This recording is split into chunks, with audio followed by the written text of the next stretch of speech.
मानव समाचार, मानवता के हक में। आज से 1 साल पहले महाराष्ट्र असेंबली के चुनाव महाराष्ट्र के अंदर हुए और मालेगांव शहर ने भी एक फ़ैसला किया था 24 अक्टूबर 2019 को 24 अक्टूबर को मालेगांव शहर की आवाम ने भी अपना फ़ैसला सुनाया था और मालेगांव शहर के MIM के उम्मीदवार मुफ्ती मोहम्मद इस्माइल कासमी साहब कामयाब हुए।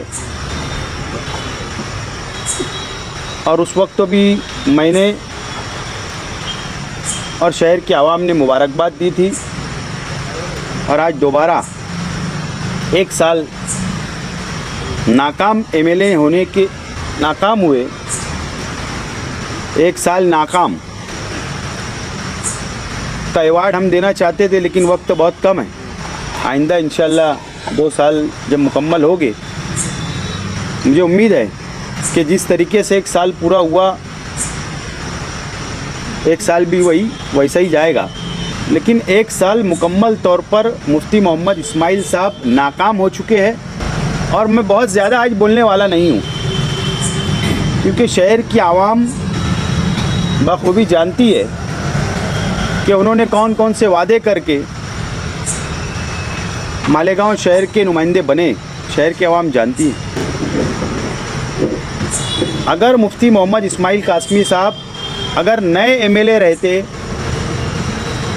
फर्स्ट टाइम उनका रहता, तो ज़रूर मैं आज प्रेस कॉन्फ्रेंस नहीं लेता। उनको वक्त तो ज़रूर 2 साल 3 साल का वक्त तो तजुर्बा हासिल करने के लिए ज़रूर देना चाहिए किसी नए MLA को। लेकिन मुफ्ती मोहम्मद इस्माइल कासमी साहब दोबारा MLA बने, इसलिए उनको पिछले 5 साल का भी तजुर्बा है और अभी ये 1 साल का ऐसा 6 साल का मुकम्मल तजुर्बा होने के बावजूद भी वो आज नाकाम है। मैं समझता हूँ कि शहर इस बात को मान रहा है। एक हद तक हम ये मान लेते हैं कि वो शहर का विकास, शहर का डेवलप करने में नाकाम हो रहे, लेकिन MLA की जो जिम्मेदारी होती है कि वो अपने शहर की नुमाइंदगी करे, अपने शहर के मसाइल को असेंबली के अंदर पेश करे। बड़े ताज्जुब की बात है, न पिछले 5 साल वो बोले असेंबली में और ना ये 1 साल के अंदर 3-4 असेंबली सेशन हुए, ना ये 1 साल के अंदर वो बोले, ना आवाज़ उन्होंने बुलंद की।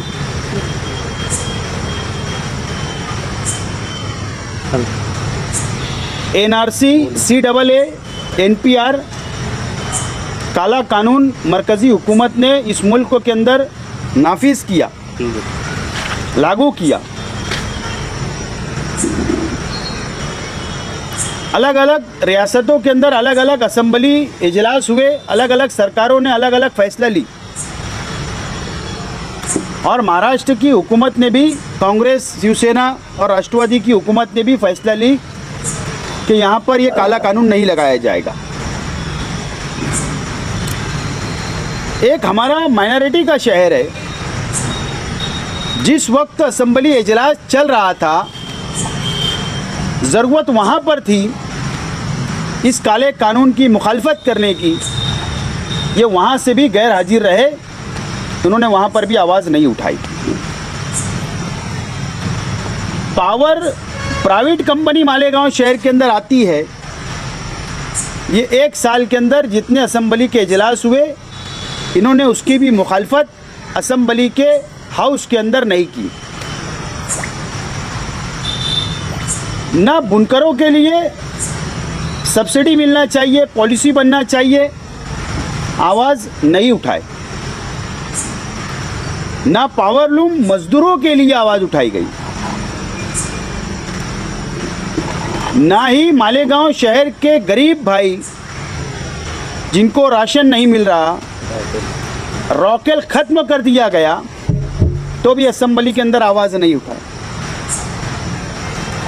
हमारे शहर के अनेक हाई स्कूल के टीचर जिनका एप्रोल नहीं है, जिनको टुकड़ी की मान्यता नहीं है, पगार नहीं मिल रहा, ऐसे बहुत सारे मसाइल एजुकेशन के थे। आवाज़ असेंबली के अंदर नहीं उठाई गई। आज बहुत सारे टीचर्स परेशान हैं, जबकि टीचरों ने सबसे ज़्यादा वोट उनको ही वोटों से नवाजा, उसके बावजूद भी ये नुमाइंदगी उनकी भी नहीं कर पाए। आज हमारे शहर के अंदर तकरीबन एक अंदाज़ मेरा है कि 30 से 35 हज़ार ऐसे बुज़ुर्ग है, ऐसी हमारी माँ और बहनें जो बेवा है, जो तिलाकशुदा है, जिनको वजीफ़ा सरकार देती है, 4-5 महीने से वजीफ़े उनको नहीं मिल रहा है। आज वो परेशान है, आवाज़ उठाने वाला नुमाइंदा नहीं है असेंबली के अंदर, बहुत परेशान है वो। आप लोग देखिए कि इस लॉकडाउन पीरियड के अंदर अगर मेरा ऐसा मानना है कि रमज़ान महीना भी गया, शब बारात भी गई, बकरीद भी हुई, मुहर्रम भी हुआ और अभी 12 रबीउल अव्वल आ रही है। मुसलमानों के मज़हबी त्यौहार ये साल में जितने आए, ये शहर के नुमाइंदे ने एक मर्तबा भी ना कलेक्टर से नुमाइंदगी की, ना पुलिस प्रशासन से नुमाइंदगी की, ना सरकार से नुमाइंदगी की, ना असेंबली इजलास के अंदर खड़े रहकर बोले कि मुसलमानों का मजहबी त्यौहार है। कुछ शराइत के साथ सोशल डिस्टेंसिंग को बरकरार रखते हुए ये चाहते तो त्यौहार अच्छे माहौल के अंदर हो सकते थे, लेकिन ये वहाँ पर भी नाकाम हुए। इन्हें जो एक नुमाइंदे की जिम्मेदारी है कि वो असेंबली के अंदर ज़बरदस्त तरीके से आवाज़ उठाकर हमारे शहर के मसाइल, मुसलमानों की नुमाइंदगी कर सके, वो कर सकता है। मुस्लिम रिजर्वेशन, आज मराठा भाइयों को रिजर्वेशन की आवाज़ बुलंद हो रही है, लेकिन आप लोग देखिए कि एक मर्तबा भी मुसलमानों को रिजर्वेशन मिलना चाहिए, तालीम में, सरकारी नौकरियों में एमएलए ने एक जुमला भी नहीं कहा। जबकि हाईकोर्ट का ऑर्डर है, वो बोल सकते थे, लेकिन नहीं बोला गया।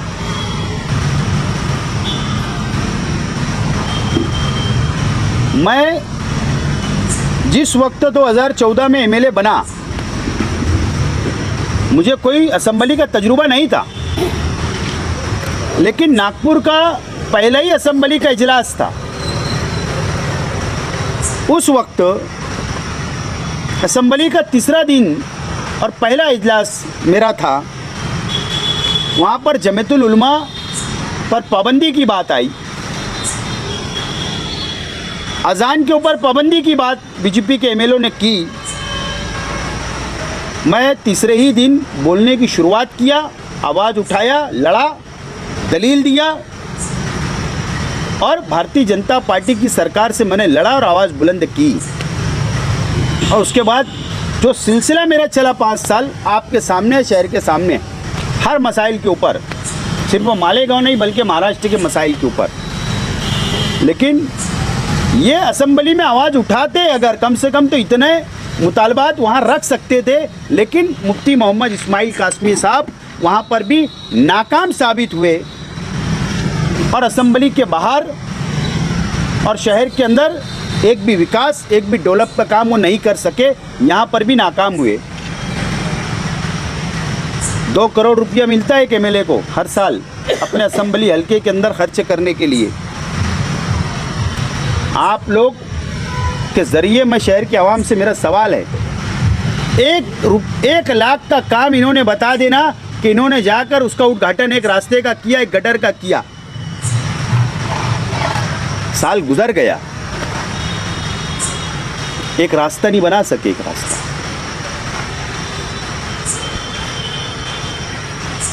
एक प्रस्ताव, एक प्रपोजल उनके एमएलएशिप का इन्होंने बताना कि पीडब्ल्यूडी के डिपार्टमेंट से, कारपोरेशन से मैंने ये शहर के लिए एक दूसरा फ्लाईओवर ब्रिज या शहर का एक बड़ा रास्ता या शहर के अंदर एक कॉलेज या शहर के अंदर हॉस्टल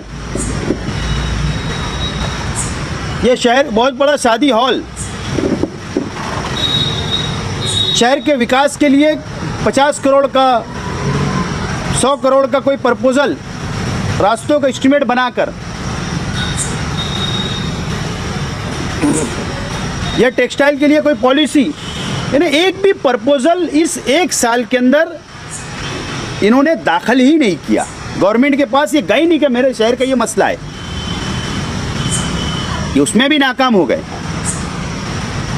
और ये जो शेख आसिफ एमएलए था, मैं एमएलए था, उस वक्त तो जो आगरा रोड का प्रपोजल मेरे हाथ से बनाया हुआ, टेक्निकल सेंक्शन लिया हुआ, बाकायदा प्रपोजल को मैंने जो सबमिट किया था, ये वहीं पर सिर्फ जाके ऊपर एक लेटर लगा देते।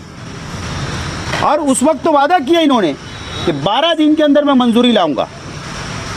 12 महीने गुजर गए, आगरा रोड की मंजूरी आज तक आई नहीं। मैं आज शहर की आवाम के सामने ये बात, इस बात का मैं इतराफ़ करता, अगर मैं चाहता तो मेरी सरकार है, मैं ज़रूर आगरा रोड की मंजूरी लेकर आता था, एमएलए नहीं रहने के बावजूद भी। लेकिन ये शहर की आवाम को इतना झूठ बोलते हैं, मैं मंजूरी मैं लाता था, लेकिन ये बोलते थे ये तो मैंने लेटर दिया तो सरकार ने मंजूरी दे दी। ये शहर को धोखा देते थे, इसलिए मैंने मंजूरी नहीं लाया। मैं इस बात के लिए माफ़ी मांगता हूँ शहर की आवाम से, तो वो मैं काम कर सकता था लेकिन मैंने नहीं किया। फ्लाईओवर ब्रिज शहर को पता है, गवर्नमेंट को पता है कि शेख आसिफ ने मंजूरी लाई। अब बोलते यहाँ उतरेगा कि वहाँ उतरेगा, एक साल उसमें गुजार दिए। हालांकि आज भी मैं सकावत होटल के अंदर से जो भोयारी रास्ता बनाने का जो डग छोड़ने की जो बात चल रही है, जो तजवीज़ मंजूर की असलम अंसारी साहब की यादी पर, टेक्निकली तौर पर आज भी मैं उससे इत्तेफाक नहीं रखता, उसकी वजह है। लेकिन अब सब आवाज़ उठा ही रहे पूरी हमारी अपोजिशन पार्टियां कि वो होना ही चाहिए, होना ही चाहिए। तो ठीक है, उनकी हाँ में हमने भी मिला दी, हमने तजवीज़ लेके आई, चलो वही रास्ता कर देंगे। लेकिन टेक्निकली तौर पर अगर एक साइड की ट्रैफिक जाएगी, अपोजिट साइड की, सामने से गाड़ियाँ आएंगी, एक्सीडेंट होने का ज़्यादा खतरा है। लेकिन कोई मानने के लिए तैयार नहीं है। ठीक है, जैसा तुम चाह रहे हो वैसा, वो भी पैसा जो खर्च होगा वो भी कारपोरेशन देंगी, ये बोलते हैं कि मैं कर रहा हूँ। शेख रशीद साहब ने अभी बजट के अंदर आगरा रोड की दोनों जानिब की गटरें पकड़ी, मंजूरी की कारपोरेशन के फंड से, दूसरे दिन अखबार के अंदर आ गया ये तो गवर्नमेंट से मैंने मंजूरी लाया। तो अल्लाह के बंदे इतना झूठ मत बोलो, ये कारपोरेशन का फंड है, गवर्नमेंट का फंड कहाँ है बताओ। तो ये शख्स सिर्फ झूठ का सारा, शहर के आवाम को धोखा देना, और ऐसा धोखा मैं समझता हूँ नहीं देना चाहिए, कोई सियासी लीडर ने शहर में नहीं दिया, और ये शख्स पूरी तरीके से नाकाम हो चुका है।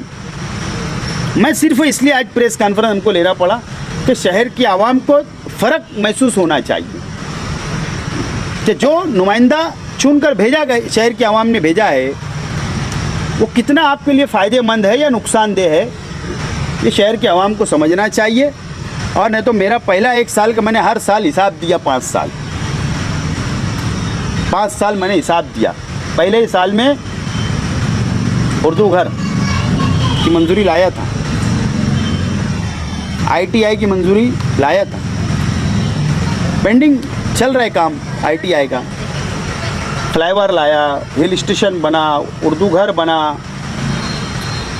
अनेक काम मेरे अपने वक्त के अंदर हुए, स्टेडियम बना, और बहुत सारे हमारे प्रपोजल आगे बढ़ने वाले थे, लेकिन शहर की आवाम ने मौका मुफ्ती मोहम्मद इस्माइल कासमी साहब को दिया।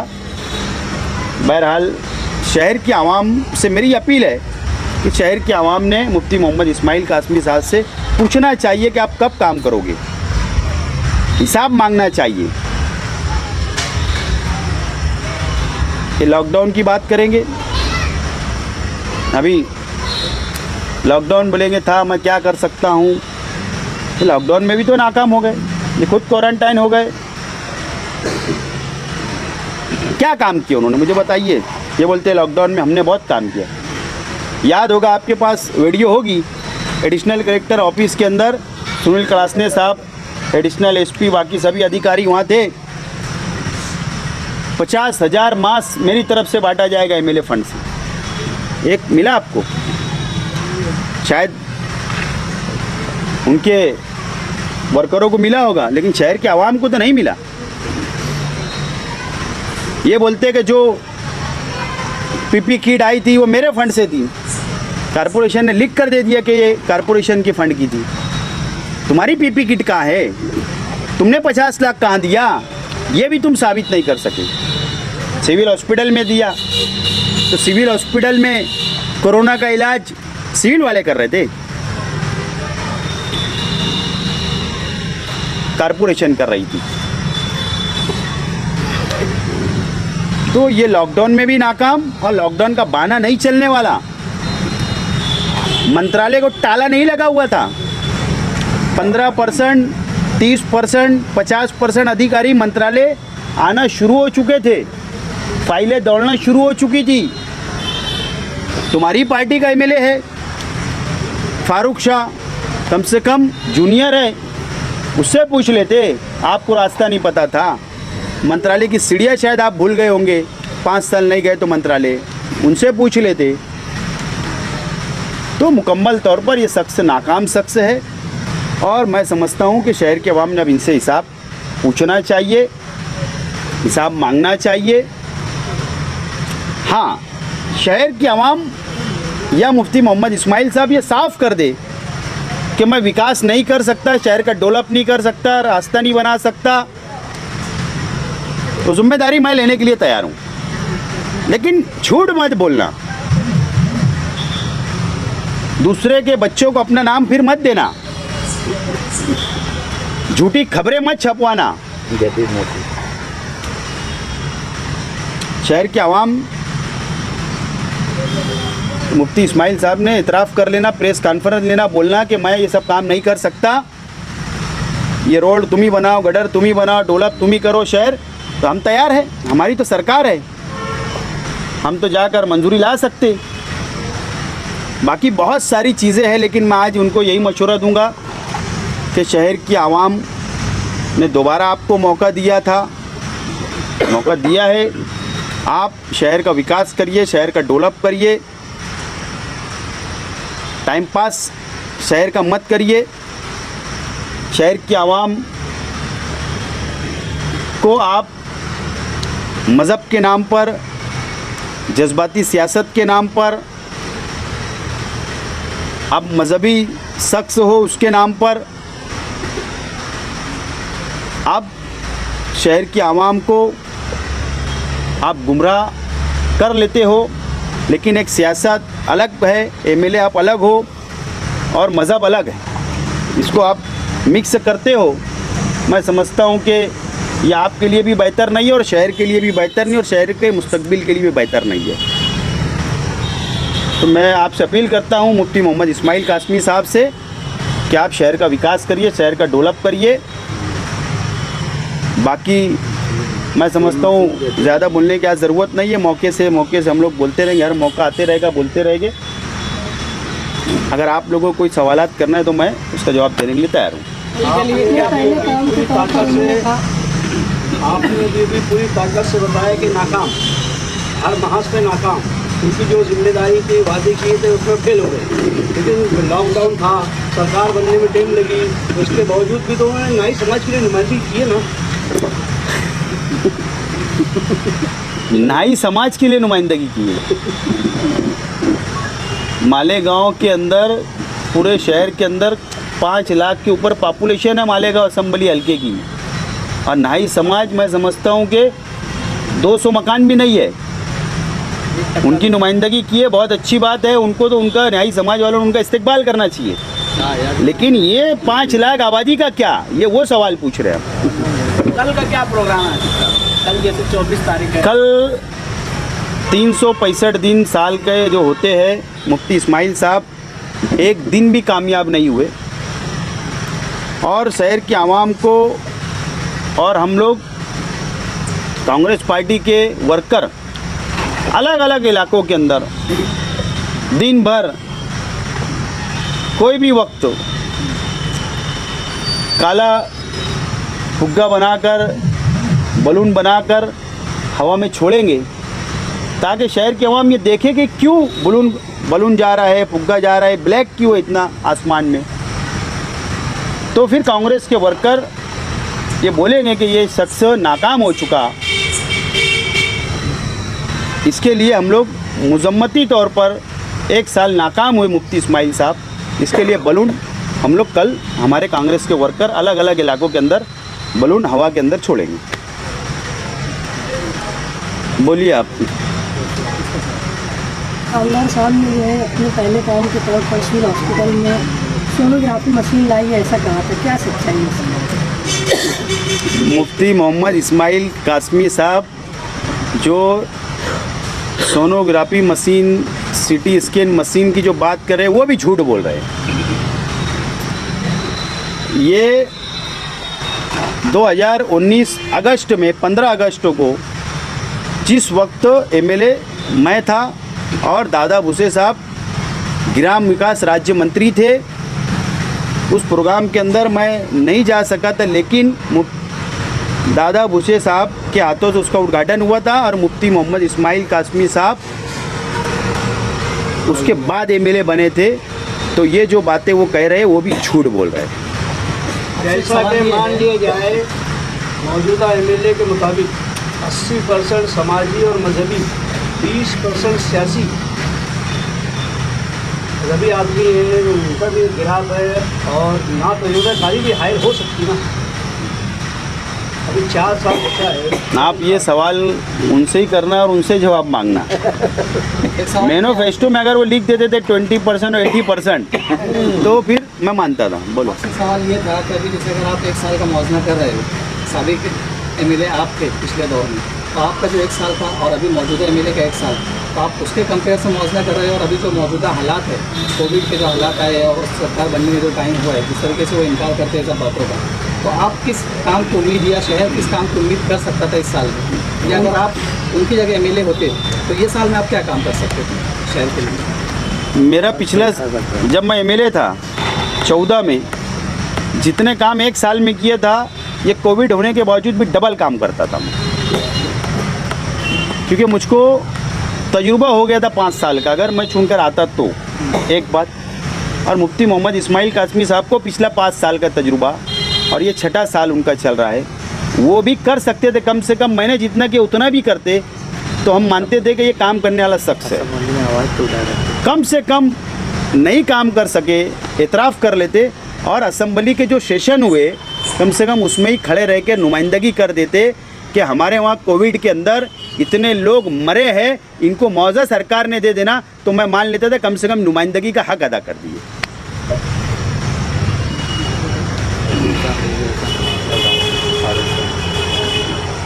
असेंबली की बात आप कर रहे हैं तो उनका ये भी बोलना है कि मैं छोटी पार्टी से ताल्लुक़ रखता हूँ, हमें मौका नहीं दिया जाता। कितनी सच्चाई है उनका? अबू आसिम आज़मी भी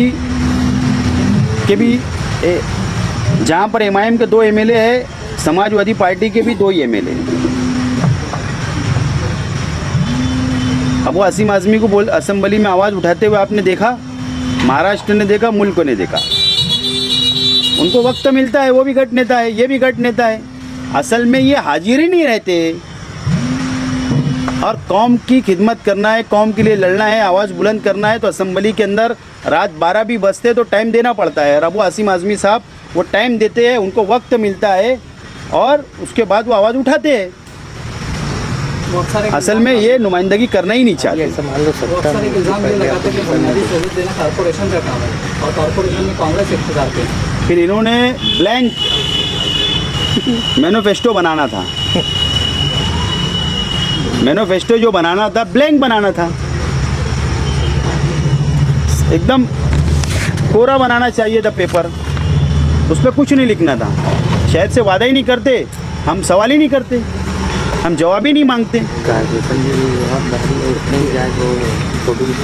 अब ऐसा है कि कारपोरेशन की जिम्मेदारी है, कारपोरेशन की ताकत के मुताबिक कारपोरेशन काम कर रही है, और इनके भी साथ में इनको मेजॉरिटी दिए थे ना 2 मेयर, इब्राहिम सेठ फिर मेयर बने, 3 मेयर हुए ना।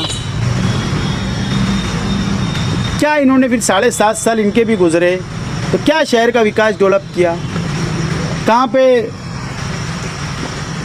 हमारी माँ बहनें बोले रात होने का इंतज़ार करती है, संडासें कहाँ बनी, कहाँ हॉस्पिटल हर वार्ड के अंदर इन्होंने बनाया, इस्लाही सियासत की बात की वो कहाँ गया?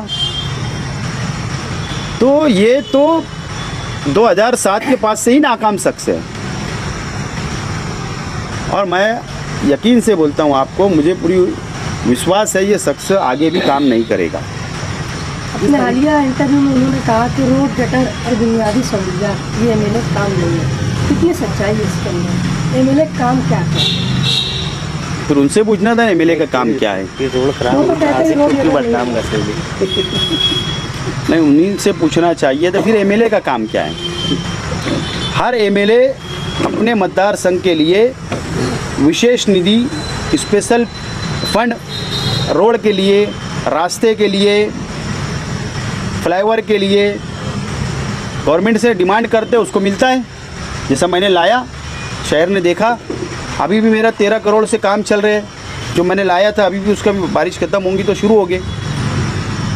तो एमएलए की जिम्मेदारी हर चीज़ की है, सिर्फ कारपोरेशन में कमिश्नर के पास बैठ जाने से, अखबार में खबर छपा देने से नुमाइंदगी नहीं होती। प्रपोजल बना के ले जाना पड़ता, वहाँ बैठना पड़ता, आवाज़ उठाना पड़ता। रोड की भी जिम्मेदारी एमएलए की है, गटर बनाने की भी जिम्मेदारी एमएलए की है, शहर को डेवलप करने का फंड लाने की भी जिम्मेदारी एमएलए की है, असेंबली में आवाज़ उठाने की भी जिम्मेदारी एमएलए की है, रॉकेल नहीं मिल रहा उसकी भी जिम्मेदारी है, अनाज नहीं मिल रहा उसकी भी जिम्मेदारी है, हॉस्पिटल के अंदर सहूलत नहीं उसकी भी जिम्मेदारी है। कानून साज अदारा है, कानून जहाँ पर गलत बन रहा है उसकी मुखालफत करना भी जिम्मेदारी है। एमएलए की जिम्मेदारी है, ये महाराष्ट्र हुकूमत का नुमाइंदा होता है, प्रतिनिधि होता है, और शहर के अंदर जितने गवर्नमेंट के डिपार्टमेंट है ये उसकी जिम्मेदारी है कि किस तरीके से काम ले। कोविड-19 लॉकडाउन का पीरियड जो है या दौर गुजरा, जिसमें हर छोटे से छोटा और बड़े से बड़ा सबसे चाह रहा था कि मेरा किसी तरीके से मैं किसी के काम आ जाए, सवाब की नीयत से करा। तो इसको देखते हुए आप एमएलए से क्या तवक्को रखते हैं, इसमें क्या करना चाहिए उस दौर में?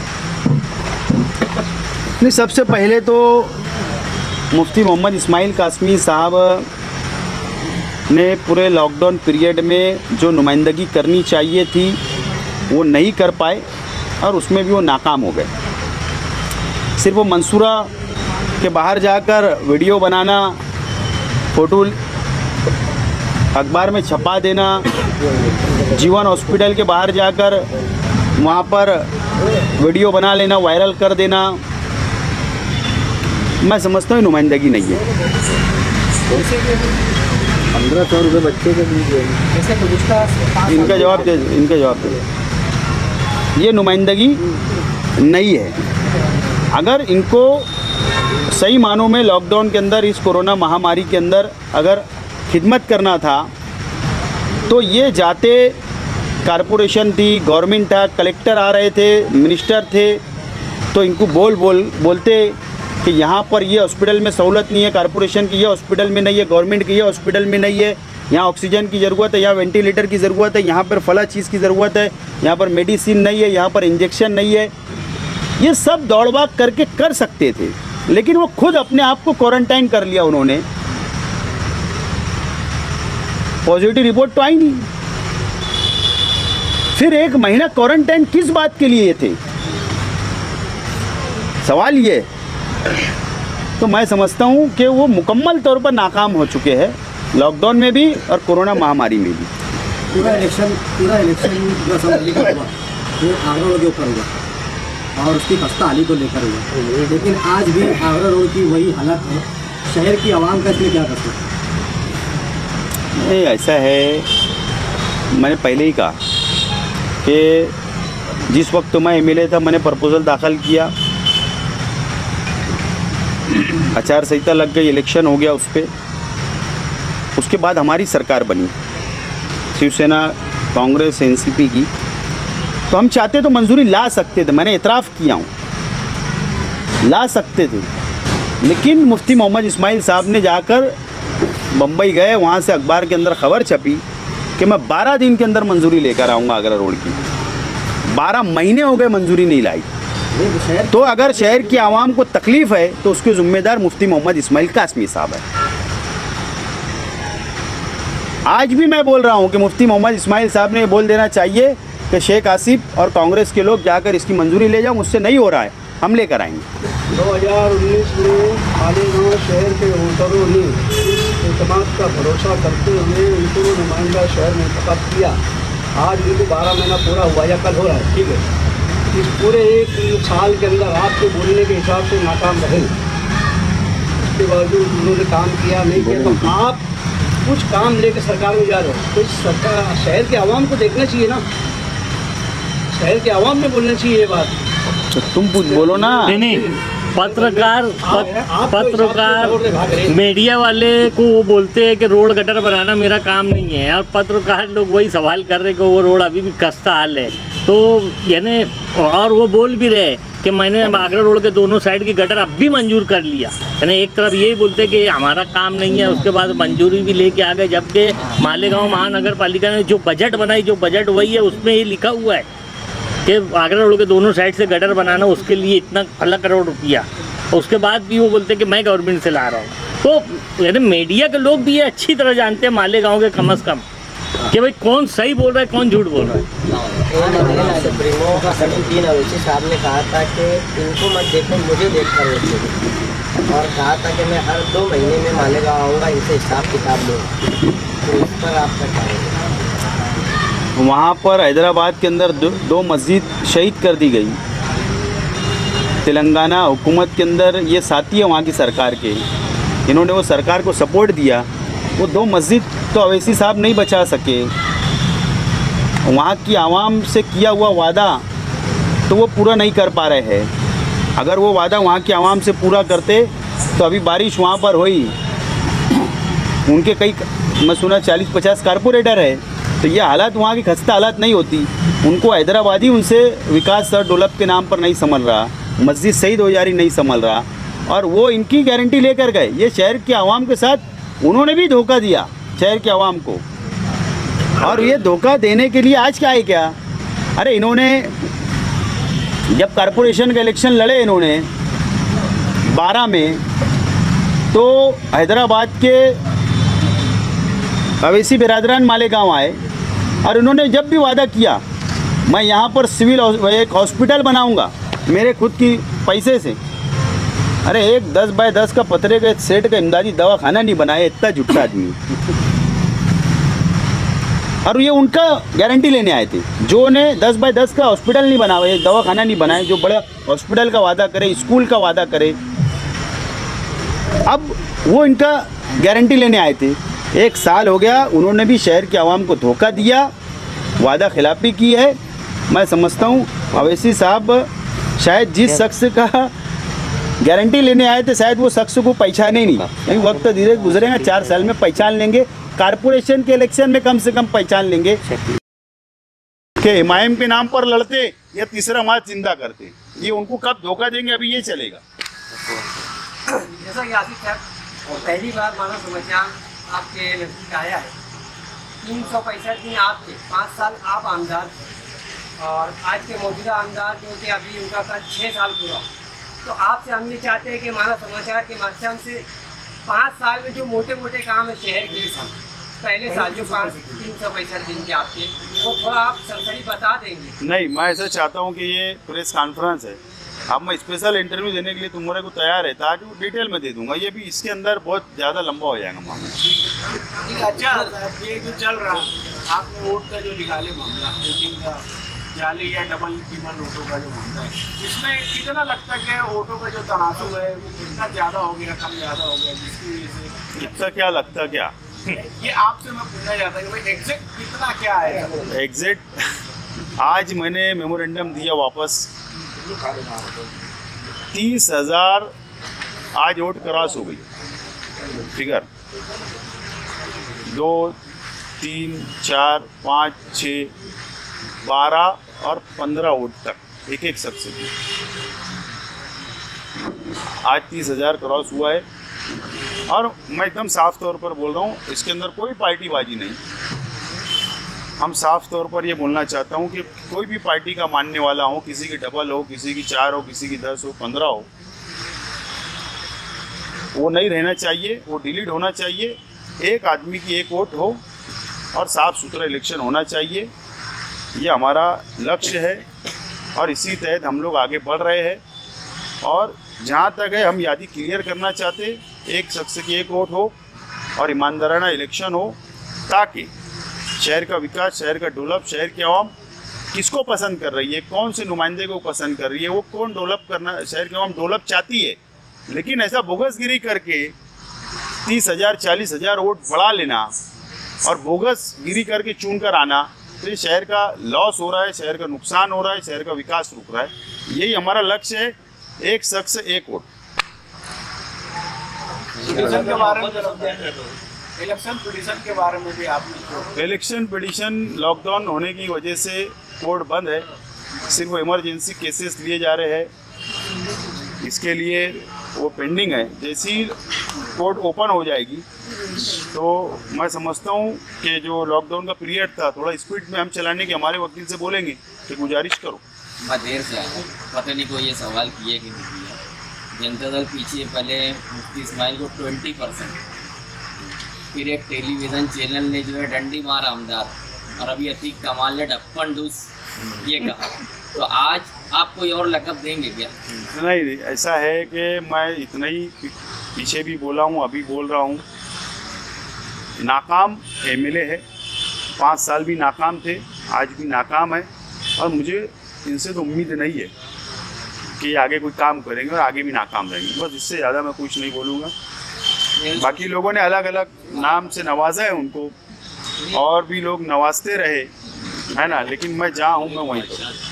आपकी जानिब से बार बार नाकाम आपसे बार बार दलाल भी दे, हाँ, लेकिन उस जानिब से बार बार ऐसा होता है कि बरवक्त नुमाइंदगी, इसका फंडा क्या है, आप बताएं। अब ये तो आप उनसे सवाल कर सकते, क्या नुमाइंदगी करे, क्या काम करे। अगर वो रहते तो कल 24 तारीख थी, 1 साल पूरा हो रहा था, जश्न मनाते, आवाम को काम पेश करते कि मैंने ये काम किया, ये काम किया, ये प्रपोजल मंजूर किया, इतना करोड़ का किया। असल में नुमाइंदगी ये कहीं करते ही नहीं है, सिर्फ ये फ़ोटो खिंचाने का काम करते। चारों जानिब से फ़ोटो सेशन किया जाता, आगे से, पीछे से, दाएं से, बाएं से, चलते फिरते फ़ोटो निकाले जाते, सेशन होता, सोशल मीडिया पे चलता और अखबारात के अंदर खबरें छपती, और शहर का कुछ नहीं होता, 0 बटे सन्नाटा। सर, ओके, आप पीछे आमदार थे, महीने का अच्छा तनख्वाह दी, आज वो काम नहीं करे, तनख्वाह दे सकते क्या? जैसा आपने कहा ना कि वो 20% सियासत करते, 80% तो समाजकारण करते, तो उन्होंने फिर सरकार को लेटर लिखना चाहिए कि जो मानधान 1.5 लाख मिल रहा है उसमें से मुझे 20% होना चाहिए। साहब, आपने ये बताया, फतवा मांगना चाहिए कि वो हलाल है या हराम, हाँ, मांग लेना चाहिए।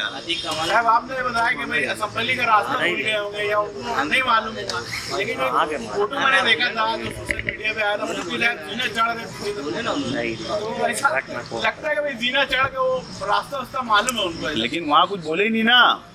हो सकता मास्टर बाहर रहता है, वहाँ हाजिरी लगाने का मास्टर हाउस के बाहर रहता है, गेट के सामने रहता है, मास्टर पे दस्तखत करो फिर अंदर जाओ।